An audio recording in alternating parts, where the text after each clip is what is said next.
چلی گئی کہ میں حسین کے بچوں میں سب سے چھوٹے بچوں کی ماں ہوں، حسین ضرور خیمے میں ملنے آئیں گے تو سکینہ کے لیے کہیں گے اے بی بی، میں انتظار کرتی رہی، حسین چلے گئے، حسین واپس نہ آئے۔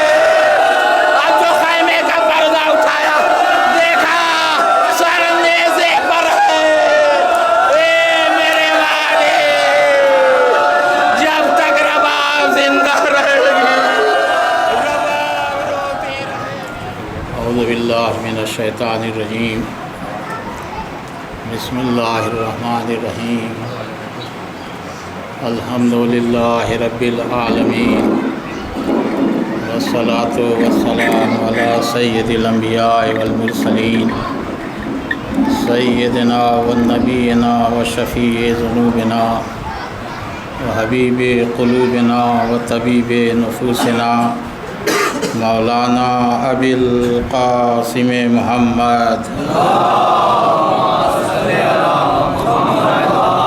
آلہ الطیبین الطاہرین المعصومین، ولعنت اللہ علی اعدائہم اجمعین، من یومنا ھذا الی یوم الدین۔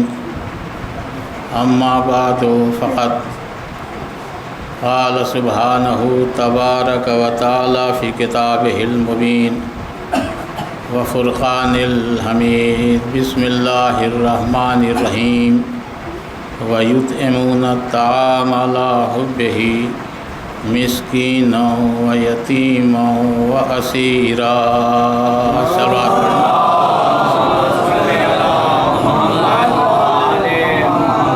قرآن مجید اللہ کی کتاب ہے جس کو اللہ نے اپنے حبیب حضرت محمد مصطفیٰ صلی اللہ علیہ وآلہ وسلم کے اوپر نازل کیا۔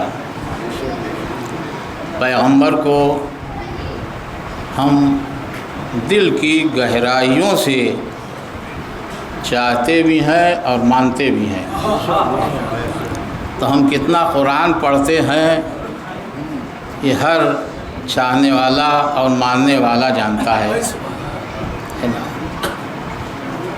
پیغمبر کو تو مانتے ہیں، چاہتے بھی ہیں، ان کا تذکرہ کرتے ہیں، ان کا ذکر کرتے ہیں، تو جو کتاب پیغمبر کے اوپر نازل ہوئی اس کی ہم کتنا تلاوت کرتے ہیں، یا تو محمد ہی جانتے ہیں یا محمد کا خدا جانتا ہے۔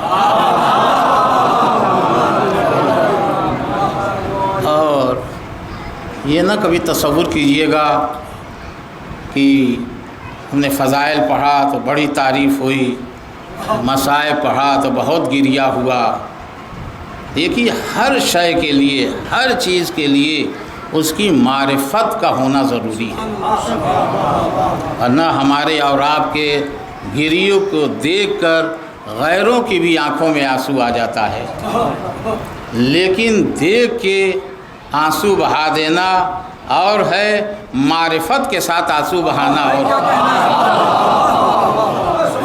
اگر رونے کو تسلیم کر لیا جائے یہی حقیقت ہے تو کوئی نہ کوئی کہیں رویا ہے کہ نہیں؟ تو کیا اس کو تسلیم کر لیا تھا کہ روئے تھے؟ ایک غم کو یاد کر کے رونا اور ہے، ایک ڈر کے ساتھ رونا اور۔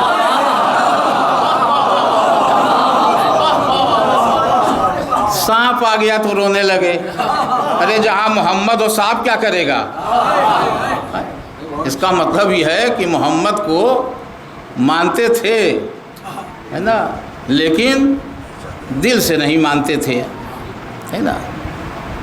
اور ہمیشہ فساد جو ہوا ہے زیادہ تر وہ رشتہ داری کی بنیاد کے اوپر، اسی لیے اسلام نے کہا یہاں رشتہ داری نہیں چلے گی، یہاں برادری نہیں چلے گی، جو جتنا زیادہ اللہ سے قریب ہوگا، محمد سے قریب ہوگا، وہی اچھا انسان ہے۔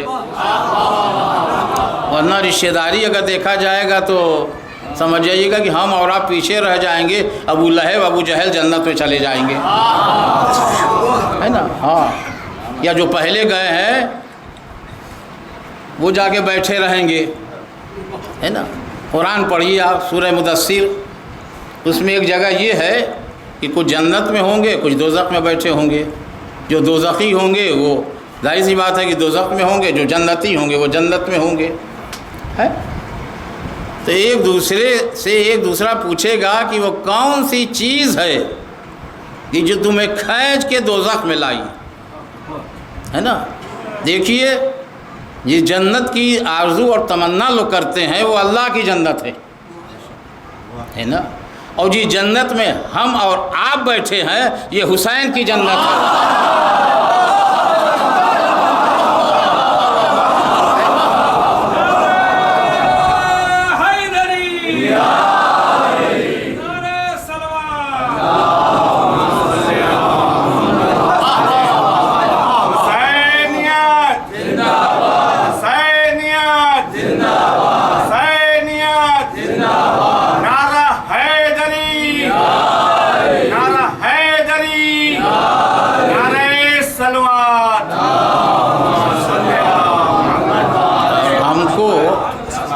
جو وقت ملا ہے وہ 20 منٹ کا، نہیں یار، ایک صلوات پڑھیں محمد والے محمد کے اوپر۔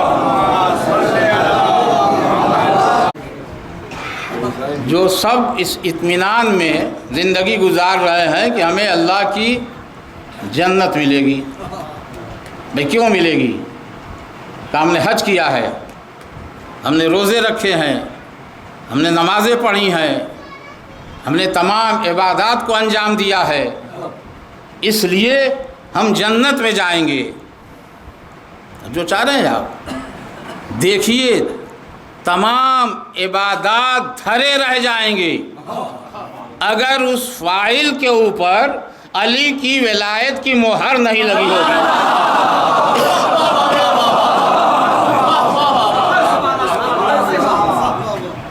مولا کی ولایت کی مہر ہے نا؟